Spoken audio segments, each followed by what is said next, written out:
The 3-2 Los Angeles Rams head to Baltimore this week to play the 1-4 Baltimore Ravens. I don't think anybody could have predicted the Ravens would be 1-4 to this point in the season when you looked at this game before the season started. I'm going to be giving you my game preview today of the Rams offense versus the Ravens defense, some team stats, key matchups to watch, some historical stats on the Ravens defensive side of the ball and why they've been kind of bad this year. We'll talk about the Rams defense versus the Ravens offense featuring a backup quarterback, and of course, what's a game preview without a score prediction. I'll leave mine at the end of the video. And you guys feel free to play along in the comments down below with your score prediction and who you think is going to be the player of the game.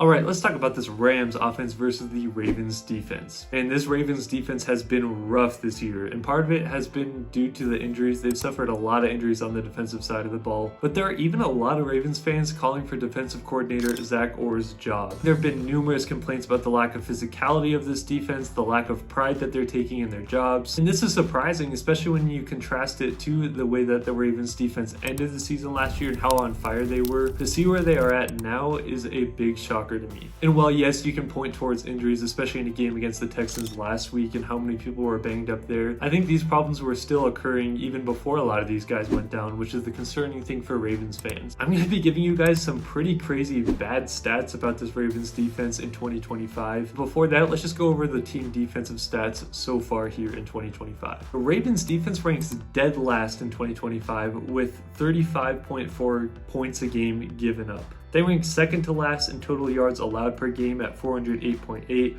second to last at passing yards allowed per game at 262.4. They rank 29th in rushing yards allowed per game at 146.4. They rank 30th in sacks with 6 and 30th in interceptions with 1. If that doesn't give you a picture about this Ravens defense in 2025, I don't know what will. As we talked about, the Ravens are ranked dead last in scoring defense with over 35 points given up a game. Even worse, the Ravens have let up 37 points or more in every one of their losses this year. They lost to the Lions, they lost to the Bills, they lost to the Chiefs, and just recently they lost to the Texans. And an even crazier stat, when you look at the Houston Texans as they were coming into that Ravens game last week, their entire offense on the year had put up 38 points, and last week they put up 44 on this Ravens defense. Now, as bad as Zach Orr has been for the Ravens as defensive coordinator this year, I do think a lot of the injuries that the Ravens faced last week definitely played a part into this, but still, to allow an offense to put up 44 points on you at home when they had only put up 38 points the entire year up to that point, that's pretty embarrassing. And speaking of pretty embarrassing, another crazy stat that I saw, in the year 2000, the Ravens defense let up 165 points on the entire year. Through 5 weeks of this season, the Ravens have already let up 135 points. And my last little stat I'll give you, the Ravens are ranked worst in 5 different metrics across their entire team history in defense. They've allowed the most yards in team history through 5 weeks of the season with 2,044. They've given up the most touchdowns in a season through 5 weeks with 21.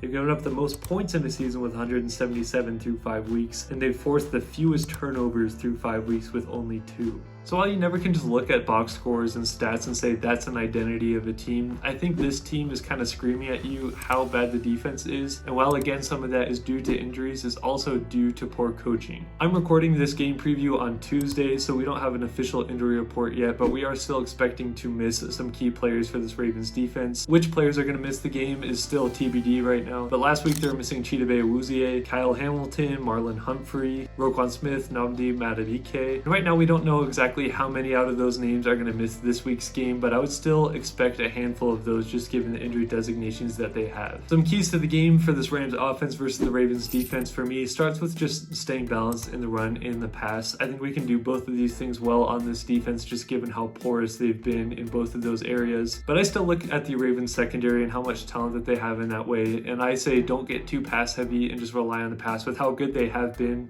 the Rams leading the league in passing yards this year, Stafford's been just on a heater. I would still prefer if we just kept it balanced and keeping the defense on their toes, whether we're going to run it, whether we're going to pass it, rather than just really heavily leaning into the pass game, where the Ravens do have some guys in the secondary to be able to take it away, even though they haven't had a lot of success in that area so far. I also think a key for this game for the Rams offense versus the Ravens defense is just be the aggressors. Just show them who you are. This team has so much talent, the Rams do, with Devontae Adams, Puka Nacua, Kyren Williams, Matthew Stafford, Tyler Higbee. You got talent all across the board here, and I think that this is a game that you could really have your chance to play your first complete full game of offense. We haven't seen that yet for the Rams. For them to be able to play all 4 quarters We see them moving the ball really well, but to be able to have that translate into points every single quarter, really get up on a team that has a backup quarterback in and put a bunch of pressure on their team to try to play keep up, I think is going to be really big for the Rams. Some key matchups here for the Rams offense versus the Ravens defense. I'm going to start right here with Davante Adams and Jair Alexander, two former Packers here, two top guys in the league at either position. I think this is going to be must-see TV. Get your popcorn ready. This matchup is going to be so much fun to watch. And my last key matchup to watch in the Rams offense versus the Ravens defense, this is pending health because Kyle Hamilton has missed the last few weeks for the Ravens. But if he plays, I really want to see Kyle Hamilton versus Puka Nacua. I think that's just a top tier matchup. I don't know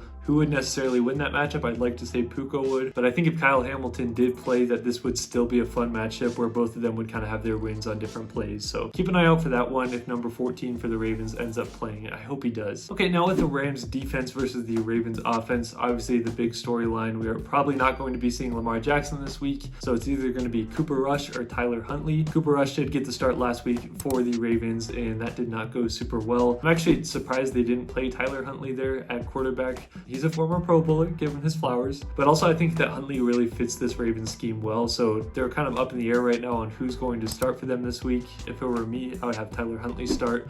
We even saw back in 2021, he gave the Rams a scare there. But regardless of who starts for the Ravens this week at quarterback, whether it's Cooper Rush or Tyler Huntley, I don't think it should change the Rams' defensive approach. Before I get more into that, let's look at the Ravens' offensive stats here in 2025. Keep in mind, most of these were produced with Lamar Jackson under center. That's definitely going to change with the backup quarterback, so I don't know how much stock you could put into these numbers, but let's just take a look. The Ravens' offense ranks 6th in points per game with 28.2, 22nd in total offensive yards per game with 335.6, 18th in passing yards per game at 220 even, 17th in rushing yards per game with 115.6, and 32nd in time of possession with 25 minutes and 45 seconds on average. Zay Flowers is the top receiver in this offense, whether it be targets, whether it be receptions and yards. He's leading in all of those. So definitely keep an eye on number 4 there for the Ravens. Very shifty. I'm a big fan of Zay Flowers. But I'm also keeping my eye out for Mark Andrews this week just because the Rams don't typically do great against tight ends, even backup tight ends that we saw last week against the 49ers. I don't want Mark Andrews to be able to break a game open. He has that capability, so I'd keep an eye on him. Okay, some keys to the game for this Rams defense versus the Ravens offense. It all starts with stopping Derrick Henry in my mind. Derrick Henry hasn't had the kind of year that we all expected as far as efficiency goes, but I don't think he's fallen off like a lot of people have. I still am worried he's a guy that can break off an 80-yard run at any point. He can obviously just truck through your defense, so it's easier said than done, but I think the Rams containing and kind of trying to neutralize Derrick Henry as much as you can to make it be in the backup quarterback's hands to beat you is going to be the biggest key of this game from the Rams defensive side of the ball perspective. And my second key for the Rams offense versus the Ravens defense starts with a defensive philosophy, which we didn't see last week versus the backup 49ers for whatever reason. What I'm alluding to is playing exotic, getting in the people's faces, whether it be a receiver, whether it be a tight end, trying to disrupt the timing there, bring the exotic blitz looks. Don't play that soft, squishy, bend but don't break style defense. I just hate that, especially versus a backup quarterback. Don't make the life easier for a Tyler Huntley or for a Cooper Rush. Disrupt timing, press them. If they're going to beat you over the top, beat them over the top.